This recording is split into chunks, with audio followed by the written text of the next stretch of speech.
வணக்கம். நான் லோகேஸ்வரி சிம்பு பேசுகிறேன். நாம் இன்றைக்கி எதை பற்றி பார்க்க போகிறோன்னா, ஒரு வேர்டு ஃபைலு, எக்ஸல் ஃபைலு, அதுக்கப்புறம் பார்த்தீங்கன்னா ஒரு பவர் பாயிண்ட் ஃபைல், இதெல்லாம் வந்து பார்த்திங்கன்னா பிடிஎஃபாக கன்வெர்ட் பண்ணுறதை பற்றி தாங்க பார்க்க போகிறோம்.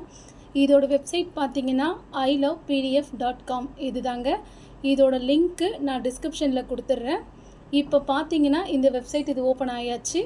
இங்கே வந்து பார்த்தீங்கன்னா merge file, split PDF, compress PDF, convert பிடிஎஃப்னு இருக்குல்ல, இதில் வந்து நம்ம வந்து என்ன பண்ண போகிறோன்னா வேர்டு ஃபைலை பிடிஎஃபாக கன்வெர்ட் பண்ண போகிறோம்.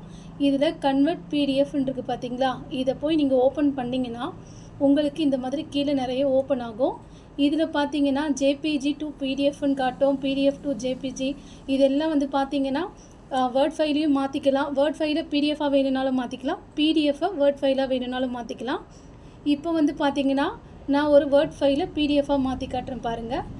இதுக்கு கீழே வேர்ட் பிடிஎஃப்னு இருக்கா, இது நம்ம ஓப்பன் பண்ணுறோம். நமக்கு இந்த மாதிரி கன்வெர்ட் வேர்ட் டு பிடிஎஃப் அப்படின்னு காட்டும். இதில் செலக்ட் வேர்ட் ஃபைல் இருக்குது பார்த்தீங்களா, இதை நீங்கள் ஓப்பன் பண்ணுங்கள்.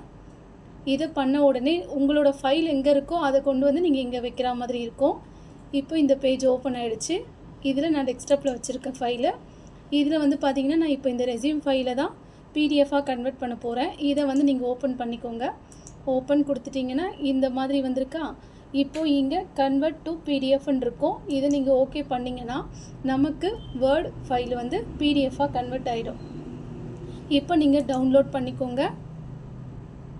டவுன்லோட் பண்ணிவிட்டு நீங்கள் இப்போ இந்த ஃபைலை பார்த்தீங்கன்னா நமக்கு பிடிஎஃபாக கன்வெர்ட் ஆகிடுச்சு. இதுக்கப்புறம் பார்த்தீங்கன்னா ஒரு சிலருக்கு வந்து நிறைய ஃபைல்ஸ் இருக்கும். இப்போ நம்ம சர்டிஃபிகேட்டே வந்து பார்த்திங்கன்னா 10th mark sheet, +2 mark sheet, Aadhaar card எல்லாமே தனித்தனியாக நம்ம வந்து ஸ்கேன் பண்ணி நீங்கள் வச்சுருப்பீங்க. இதில் வந்து நிறைய பேருக்கு ஒரே பிடிஎஃபாக வேணும் அப்படின்னு சொல்லி கேட்டிருக்கீங்க.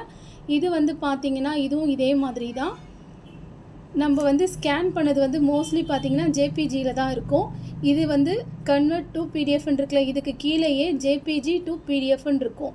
இது நீங்கள் ஓப்பன் பண்ணுங்கள். இங்கே ஓப்பன் பண்ணோடனே செலக்ட் ஜேபிஜி இமேஜஸ்ன்னு இருக்கும். இதை நீங்கள் ஓப்பன் பண்ணுங்கள். இதை பார்த்தீங்கன்னா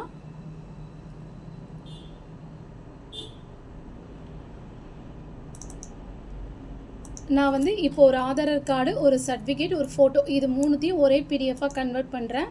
இப்போ எனக்கு இந்த மாதிரி ஆகிடுச்சு. இங்கே பார்த்தீங்களா கன்வெர்ட் டு பிடிஎஃப்னு காட்டுதில்ல, இதை நீங்கள் ஓப்பன் பண்ணிங்கன்னா நமக்கு டவுன்லோட் பிடிஎஃப்னு வந்துருச்சு. ஸோ நம்ம வந்து பார்த்திங்கன்னா ஜேபிஜி ஃபைலையும் பிடிஎஃபாக கன்வெர்ட் பண்ணிக்கலாம். Okay friends, thank you.